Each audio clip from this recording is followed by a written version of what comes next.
que o homem traia mais que a mulher? O homem trai mais... quantitativamente. Quantitativamente porque ele paga. Entendi. Sabe por que o homem trai? Entendi. Porque ele vai lá na zona, no puteiro qualquer, paga Big R$50.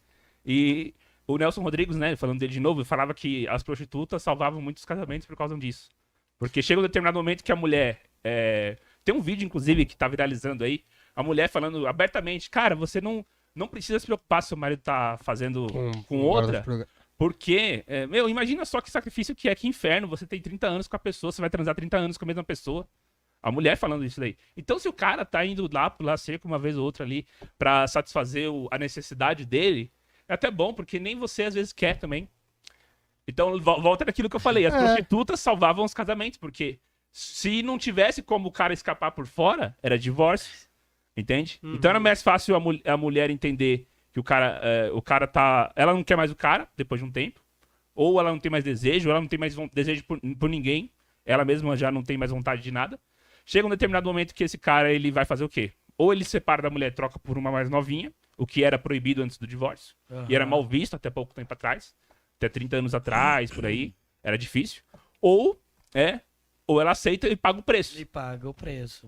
Mas aí ela também não tem essa vontade dessas... Porque ela mesmo diz que ela também perde essa atração, vamos dizer assim, esse desejo de transar toda hora, cara, como era antes. Então ela aceita que o cara faça isso, mas ela também tem essa vontade e vai querer fazer também nas escondidas. Então vira um negócio de tipo assim, vamos aceitar, os dois fingem que não sabem, vamos dizer assim, então o casamento ele se torna isso, tipo assim, né? numa grande maioria das vezes, vamos fingir que a gente não sabe, cada um você come suas putas lá, vou falando palavreado assim mesmo, eu vou arrumar, sei lá, o personal aqui, alguma hora ou outra, mas nosso casamento continua benzão, aí a gente volta aquele fogo. O que vocês acham disso? É isso mesmo, então? Não, eu acho que a mulher sempre traiu, inclusive alguns dados genéticos mostram que, só pra você ter uma ideia, basicamente nós, durante algum tempo, né, os homens nem reproduziam.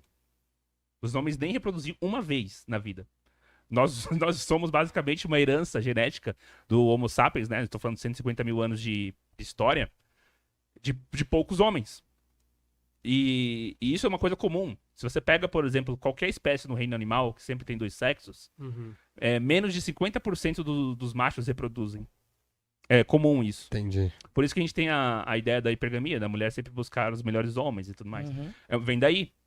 Se tornou uma coisa relativamente recente, essa ideia de todo mundo casado, todo mundo com uma filha, uma esposa, uma casa. E por quê? Porque isso também tem ganhos sociais muito grandes.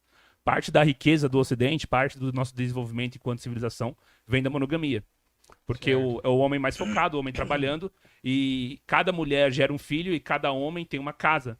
Então isso aumenta demais a população, muito mais gente trabalhando e muito mais gente defendendo o território.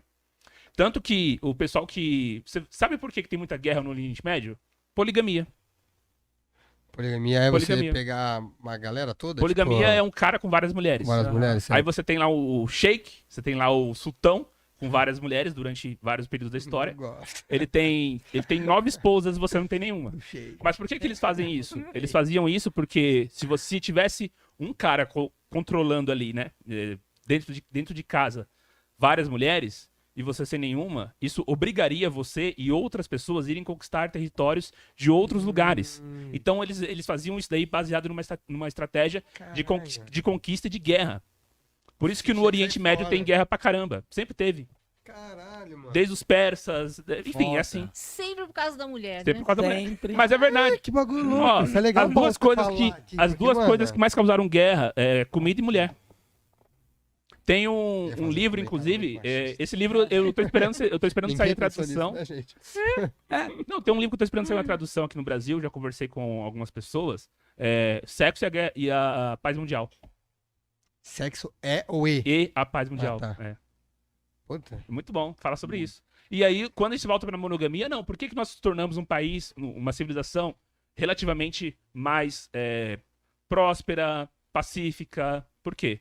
Porque antes de mais nada, nós conseguimos controlar brigas internas, a gente se brigava externamente, então a guerra de país contra país e tudo mais, e depois disso nem precisou mais de guerras entre países, porque as guerras agora, elas não acontecem mais no campo, sabe, por causa de fronteira, por causa de herança, entende? Então agora a gente tem o quê? Guerras que são feitas apenas por expedições. Sai os Estados Unidos, vai lá pro lugar lá, pro Afeganistão. Mas eles não guerreiam mais no próprio país.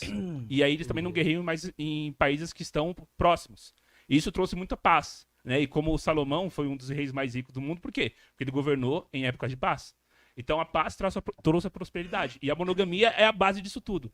Sem a monogamia, você vai ter uma série de mulheres com filhos sem pai, você vai ter aumento da criminalidade, aumento da violência e pode desembocar, inclusive, no aumento de violência, inclusive dentro do próprio país. Caralho. E como que é pra você que é casado, velho? Você tá falando disso, você é casado há quanto tempo, Júnior? Né? 3 anos e meio. 3 anos e meio. Casado, casado 3 anos e meio. E você tem esse. A gente tá falando de mulher trair pra caralho, igual eu até conversei com o Renan no outro podcast que a gente fez. Você se preocupa com isso? Tipo assim, é uma coisa que passa na sua cabeça, você, por entender disso, estudar isso, é um conteúdo que você também passa, ensina, você tem isso muito claro na minha cabeça, sei lá, eu posso ser trocado a qualquer hora por um cara eu não, mais né? pica que eu, um exemplo. O que passa na sua cabeça com relação a isso? Não, é uma coisa bem simples. O nosso conteúdo, ele não é um conteúdo determinativo. Mas tem muitas coisas que tem o outro lado também. Uhum. Tem um outro lado, por exemplo, a gente sabe primeiro filtrar. Como que você filtra uma boa mulher, um bom comportamento de uma mulher, fala de red flags, fala sobre outras coisas da história. Hoje, o fato hoje é que a mulher hoje pode trair mais do que antes, isso é óbvio, certo? Tem essa grande questão. Mas o ponto é, por que eu falo desse assunto pra galera? Por que eu coloco isso pra galera? O que foi? Não, eu pensei num bagulho muito idiota, vai pra falar, depois eu falo, vai lá. Então, eu passo justamente isso pra galera, porque é pra eles fazerem pelo menos o que eu fiz. Entendi. Entende? Não coloca a carroça na frente dos bois, não ir morar com uma menina que só porque você conheceu e achou ela legal, não ficar dando uma de idiota, igual os caras que estão aparecendo por aí em matéria. O cara atravessa 5, 6 estados pra ir conhecer a mulher. Chega lá, é um cara barbudo, ou nem tem. ou a mulher tem marido e tá só sugando seu dinheiro, tá ligado? Porra. Que é um assunto do Tinder, né? Que é um assunto que a gente gostaria de falar muito. Só pode deixar ninguém curioso. Aqui veio uma parte muito bizarra na minha cabeça. Com todo respeito, vocês me desculpem, é uma brincadeira na minha cabeça da pessoa. O Júnior foi um cara todo confiante pra ele estar casado com uma pessoa que, tipo assim, trai ele todo escondido, né? Falando, vai, fica aí, trouxa, achando que você manja pra caralho. E eu tô aqui por trás do vários perdidos. Eu sei todos os seus passos. Cara, eu recebo mensagem todo dia. Mas eu entendo todo dia de alguém falando mal do meu trabalho e o único problema é que eu sou casado. Pô, é o que eu falei, mas eu acho que o cara casado, eu tava até comentando com vocês antes, que eu falo assim, porra, o fato de você ser casado, eu acho que, tipo assim, te valida como um bom cara, assim, também. É que também tem a ver com a mulher que você tá. Acho que o que fode a cabeça da galera que te acompanha é não saber quem é essa mulher. Eles podem pensar que é uma mulher puta cabeça. Eu não falei de puta, que tem uma puta cabeça fraca. Isso que eu ia falar. Podem pensar isso, eles não sabem quem é essa mulher. E então, aí, cara, são várias coisas. Primeiro que é o seguinte. Talvez que tipo, chame você. Primeiro que é o seguinte, não existe esse tipo de mulher que você tá falando, não existe pra todos. Não existe pra todos, tá? Matematicamente, a conta não fecha. Peraí, tipo de mulher boa, você tá falando? Não tipo, existe. Eu também acho que não. Não existe, certo? Em 2021, menos ainda.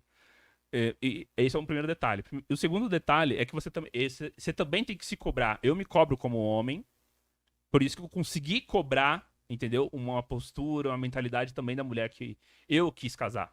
Que é uma coisa muito louca. O pessoal fala hoje que é como se as mulheres tivessem um universo de opções. O homem também tem opções. A gente fala, por exemplo, assim, que a mulher tem a chave do sexo. O que é, por exemplo, você pega qualquer menina, qualquer uma, certo? Igual eu tava vindo pra cá, entrei numa rua lá que, enfim, eu fui abastecer o carro, na hora que eu tava saindo, um estacionamento lá e um monte de puta, assim, sabe? Em fila. A menina não precisa fazer nada, ela só precisa estar lá com um shortinho. Sei lá, ela levanta uma placa em qualquer lugar. Sexo. Aparece gente do bueiro. Os caras aparecem, entende? Agora, por quê? A mulher tem a chave do sexo. Aonde ela for, em qualquer idade, entende? Até, sei lá, 60, 70 anos, ela pode ainda profissionalmente ser uma pessoa que... Tô vivendo disso. Por isso que não tem muita mulher mendiga, a gente já falou sobre isso, né? Não tem mulher moradora de rua, porque elas vão pra prostituição. Homem não tem essa opção. É verdade. Mas o que o homem tem? A chave do casamento. Se o cara não falar pra mulher, eu vou casar com você. quem que vai obrigar esse cara a casar? Quem que vai forçar? Ah, o pai, a polícia. Não, eu acho que nem a mulher também quer uma coisa forçada demais. Sim. Mas e parte do jogo é esse. Se o cara ele tem a chave do casamento, se ele vai dar pra mulher a entrada dela na vida dele, acesso à vida dele, ao patrimônio dele, e a partir de então ele vai assumir mais responsabilidades, como eu falei, casamento pro homem é mais responsabilidade do que qualquer outra coisa que hoje, né, a sociedade pode proporcionar. Então, ele não precisa necessariamente ser o cara que vai, entende? Dar essa chave pra ela. Por isso que as mulheres estão cada vez mais solteiras. Estão ficando solteiras, no caso, nunca mais. A gente falou aqui da última vez. Sim. Isso é legal que você falou, explicando de uma forma mais assim, até popular, que eu falei isso também pro Mineiro, que eu vi que a questão, o fato da mulher ter a chave do sexo é porque, ó, que eu falei, as mulheres até, não somente as mais gostosas, igual você falou, sempre vai ter uns carinha lá correndo, os caras querendo, pá. Só que na hora de casar, ter um relacionamento, a mulher ela não vai querer casar com qualquer cara, ela vai querer o cara mais top, o cara que vai poder ser a mais pega pra estar com ela, pra crescer, construir uma família. Por isso que esse cara tem a chave do casamento. Porque na hora, o papel inverte, era um monte de cara querendo a mulher lá, ela escolhia, eu quero aquele. O jogo inverte. Agora é um monte de mulheres querendo aquele mesmo cara, porque são poucos caras bem Mesmo que não seja o mesmo cara. Qualquer cara. Não, digo assim, mas são várias mulheres querendo aquele cara, várias querendo aquele. Isso que eu digo Não, assim, esse pô. daí não vai casar nunca mais.